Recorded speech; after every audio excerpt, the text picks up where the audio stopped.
Mixed by Ankit Ashik.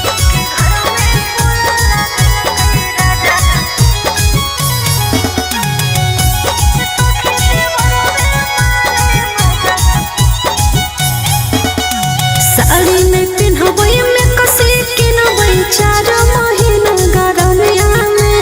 4 महीना गरमिया में साड़ी में पिन्हबै में कसली किनबै 4 महीना गरमिया में 4 महीना गरमिया में या ड्राइवर दिन भर घूमो है जमई झाझा कि घर में कूलर लगल कई राजा ये सखी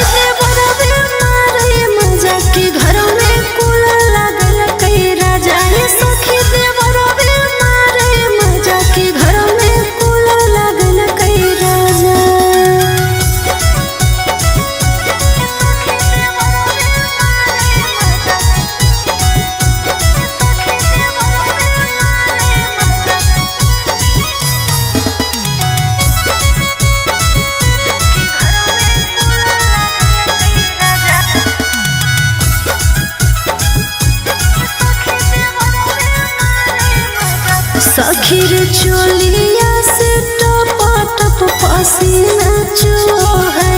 सैया वाला चीज सखीर देवर छुओ है सखीर चोलिया से टप टप पसीना चुओ है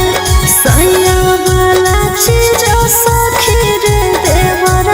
छुओ है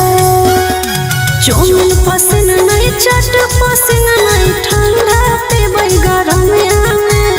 ठंडा पीबै गरमिया में चौमिन पसंद नहीं चट पसंद नहीं ठंडा पीबै गरमिया में ठंडा पीबै गरमिया में खोली के खिड़कियां सुताबै खोली के दरवाजा के घर में कूलर लगल कई राजा ये सखी के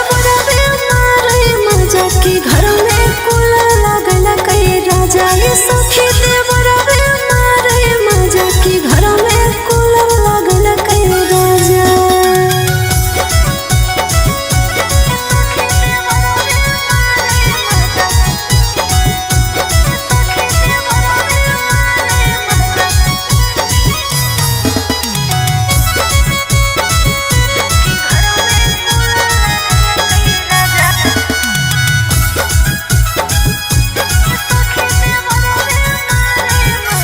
सखीर लहंगा में गर्मी बड़ी बेसी लागो है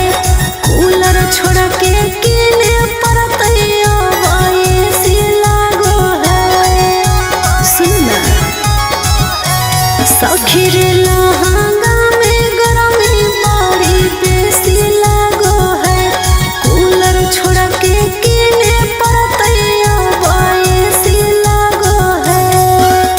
सटे नहीं देबै बदनिया में चिंटू के भर गरमिया में चिंटू के भर गरमिया में सटे नहीं देबै बदनिया में चिंटू के भर गरमिया में चिंटू के भर गरमिया में चापाकल के पानी नहीं पीबै फ्रिज के ताजा कि घर में कूलर लगल कई राजा ये सखी